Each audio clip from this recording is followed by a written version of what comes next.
നമ്മൾ മത്തി വരട്ടിയതാണ് ഉണ്ടാക്കാൻ പോകുന്നത്. അതിലേക്ക് തക്കാളി, പച്ചമുളക്, വെളുത്തുള്ളി, പുളി, കറിവേപ്പില ഇതെല്ലാം കൂടി അരിഞ്ഞ് മാറ്റി വെക്കാം. അതിലേക്ക് പൊടികളായിട്ട് കുരുമുളക് പൊടി, ഉലുവ വറുത്ത് പൊടിച്ചത്, മുളക് പൊടി, മഞ്ഞൾപ്പൊടി, മല്ലിപ്പൊടി, ഉപ്പ്. ഈ മത്തി ക്ലീൻ ചെയ്തതിലേക്ക് നമ്മൾ ഈ വെജിറ്റബിൾസ് തക്കാളി, വെളുത്തുള്ളി, പച്ചമുളക്, കറിവേപ്പിലൊക്കെ അല്ലേ അതെല്ലാം മിക്സ് ആക്കാം. അതിലേക്ക് പൊടികളായിട്ടുള്ള പൊടികളെല്ലാം ഇതിലേക്ക് ഇട്ട് കൊടുത്തിട്ട്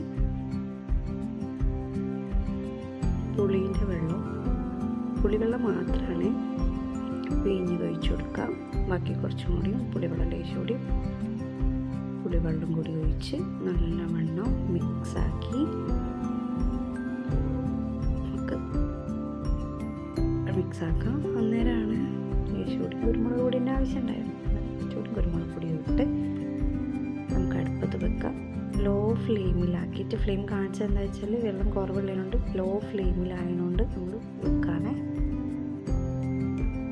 ലോ ഫ്ലെയിം ഞാൻ കാണിച്ചു തരുന്നുണ്ടല്ലോ, ലോ ഫ്ലെയിമിലാക്കുന്നത് നല്ലവണ്ണം മൂടി വെച്ചാൽ വെള്ളം അതിൽ തന്നെ ഇറങ്ങി വരും.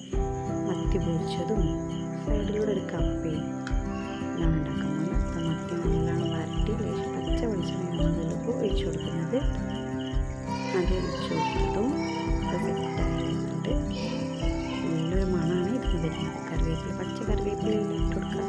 അരിഞ്ഞു കൂടാണ്ട് പച്ച കറിവേപ്പില കപ്പ നല്ലവണ്ണം തിളയ്ക്കുന്ന കപ്പയിൽ കരപ്പിനായിട്ട് തേങ്ങയും മഞ്ഞൾപ്പൊടിയും പച്ചമുളകും ചെറിയ ഉള്ളി ഒരു ശേഷം വെളുത്തുള്ളി ഇട്ട് മിക്സാക്കി വെച്ച് നല്ല മത്തിയൊക്കെ പച്ചില ഇട്ടിട്ട് പൊരിച്ച് വരുന്നൊക്കെ മത്തിയും കപ്പയും ചോറും.